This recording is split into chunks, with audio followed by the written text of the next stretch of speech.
Hello students, अभी तक हम लोगों ने संविदा विधि की महत्वपूर्ण परिभाषाओं में सबसे पहले प्रस्ताव और इसके आवश्यक तत्वों के बारे में पढ़ा।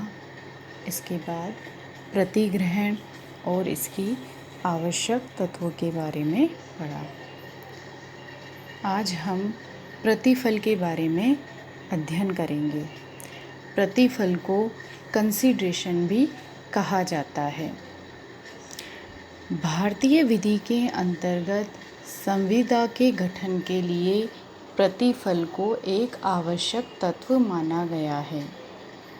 संविदा अधिनियम की धारा 10 के अनुसार सब करार संविदाएं हैं यदि वह संविदा करने के लिए सक्षम पक्षकारों की स्वतंत्र सहमति से किसी विधिपूर्ण प्रतिफल के लिए और किसी विधिपूर्ण उद्देश्य से किए गए हैं।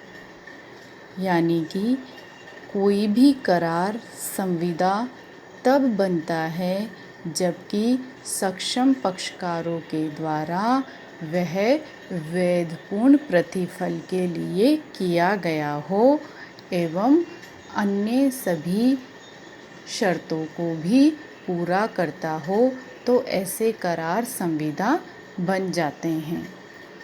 धारा 25 में इस बात का उल्लेख किया गया है कि प्रतिफल के बिना किए गए करार शून्य होते हैं। यानी कि यदि कोई करार जिसमें कोई प्रतिफल नहीं है तो ऐसे करार एब इनिशियो वॉइड माने जाएंगे। इस घोषणा से ही संविदा के गठन में प्रतिफल के महत्वता स्पष्ट हो जाती है। यानी कि संविदा के लिए प्रतिफल होना आवश्यक है। बिना प्रतिफल के किए गए सभी करार शून्य माने जाते हैं। प्रतिफल किसे कहते हैं, इसके बारे में अलग अलग विद्वानों ने और अलग अलग केस के अंदर अलग अलग रूप से इसकी व्याख्या की गई है। प्रतिफल उभयपक्षी होता है, अर्थात दोनों पक्षकारों द्वारा प्राप्त किया तथा प्रदान किया जाता है। यह वह कार्य होता है जो कि प्रतिज्ञाकर्ता की इच्छा पर प्रतिज्ञा ग्रहीता द्वारा किया जाता है, भले ही प्रतिज्ञा ग्रहीता को उस कार्य से कोई लाभ हो रहा हो या नहीं हो रहा हो, यह महत्वपूर्ण नहीं है। न्यायाधीश ब्लैकस्टोन के अनुसार प्रतिफल ऐसी क्षतिपूर्ति को कहते हैं जो प्रतिज्ञाकर्ता को उसकी प्रतिज्ञा के बदले में दूसरे पक्ष द्वारा दी जाती है। थॉमस वर्सेस थॉमस के बाद में न्यायाधीश पैटरसन ने प्रतिफल की परिभाषा को करते हुए कहा है कि प्रतिफल किसी ऐसे कार्य को कहते हैं जिसका विधि की दृष्टि में कुछ महत्व हो। वह वादी को कुछ लाभ या प्रतिवादी को कुछ हानि पहुंचाने वाला हो सकता है।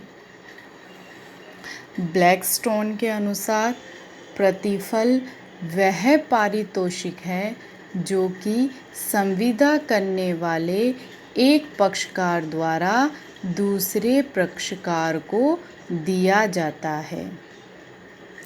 कलकत्ता हाईकोर्ट के अनुसार प्रतिफल वचन का मूल्य होता है। Consideration is A price of promise. न्यायमूर्ति हिदायतुल्लाह के अनुसार प्रतिफल वह वस्तु है जिसका कानून की दृष्टि में कुछ मूल्य होता है। Consideration is a thing which has some value is the eye of law. इसी प्रकार लॉर्ड जज डेनिंग ने कहा है दूसरे की इच्छा पर किया गया कार्य मान्य प्रतिफल होता है। क्यूरी बनाम मीसा के बाद में न्यायाधीश लश्के द्वारा प्रतिफल की परिभाषा को अंग्रेजी विधि में महत्वपूर्ण परिभाषा माना गया है। न्यायाधीश लश्के अनुसार विधि की दृष्टि में एक पक्षकार को अर्जित होने वाला कोई अधिकार, हित, लाभ अथवा आय है अथवा दूसरे पक्षकार द्वारा किया गया, सहन किया गया अथवा अंगीकार की गई कोई वृत्ति, अहित, हानि अथवा दायित्व मूल्यवान प्रतिफल है। इस प्रकार अलग अलग न्यायाधीशों के द्वारा, अलग अलग विद्वानों के द्वारा प्रतिफल की अपनी अलग परिभाषा दी गई है, परंतु भारतीय संविदा अधिनियम की धारा 2D में प्रतिफल को बहुत ही स्पष्ट एवं सरल शब्दों में परिभाषित किया गया है।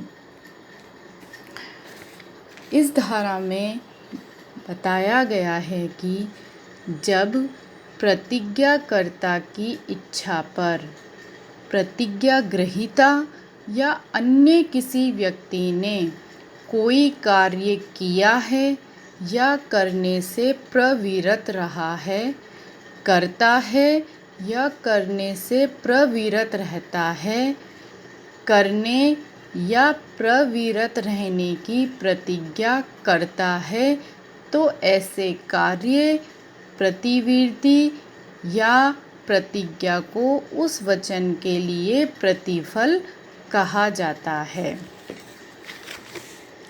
When at the desire of the promiser, the promisee or any other person has done or abstained from doing, or does or abstains from doing, or promises to do or to abstain from doing something, such act or abstinence or promise is called a consideration for the promise। इस परिभाषा को पढ़ने से हमें ये स्पष्ट होता है कि प्रतिफल वह कार्य होता है जो कि प्रतिज्ञाकर्ता की इच्छा पर किया जाता है, और ऐसा कार्य या प्रवृत्ति प्रतिज्ञा ग्रहीता या किसी अन्य व्यक्ति के द्वारा भी किया जा सकता है, और ऐसा कार्य या ओमिशन भूतकालीन हो सकता है, वर्तमानकालीन हो सकता है और भविष्यकालीन भी हो सकता है। इस परिभाषा को बहुत ही स्पष्ट एवं सरल परिभाषा माना गया है, जिसमें कोई संदिग्धता नहीं है। इस परिभाषा ने क्यूरी बनाम मीसा के अंतर्गत दी गई परिभाषा के विवाद को भी समाप्त कर दिया है कि प्रतिफल एक पक्षकार की हानि एवं अन्य पक्षकार का कोई लाभ होता है। इस परिभाषा में स्पष्ट रूप से कहा है कि प्रतिफल प्रतिज्ञाकर्ता की इच्छा पर किया गया कोई कार्य या प्रवृत्ति है। उपरोक्त परिभाषा को पढ़ने से हमें इसके कुछ आवश्यक तत्वों के बारे में पता चलता है। जैसे पहला, प्रतिफल वह कार्य होता है जो कि प्रतिज्ञाकर्ता की इच्छा पर किया जाता है। दूसरा, ऐसा कार्य प्रतिग्रहीता या अन्य व्यक्ति ने किया हो।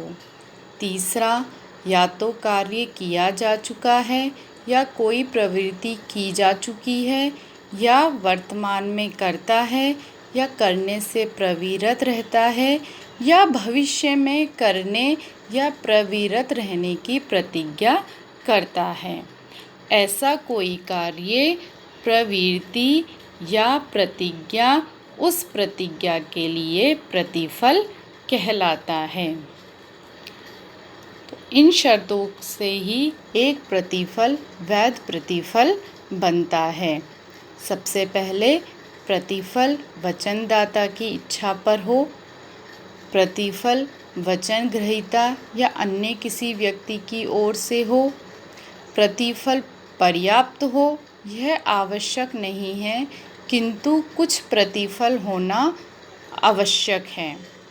प्रतिफल वास्तविक होना चाहिए, अर्थात विधि की दृष्टि में उसका कुछ मूल्य होना चाहिए। प्रतिफल कुछ कार्य अथवा वचन हो सकता है। प्रतिफल भूत, वर्तमान अथवा भावी हो सकता है। प्रत्येक संविदा के लिए पृथक प्रतिफल होना आवश्यक है। प्रतिफल का वचनदाता के लाभ के लिए होना आवश्यक नहीं है। प्रतिफल विधिपूर्ण होना चाहिए। Thank you students.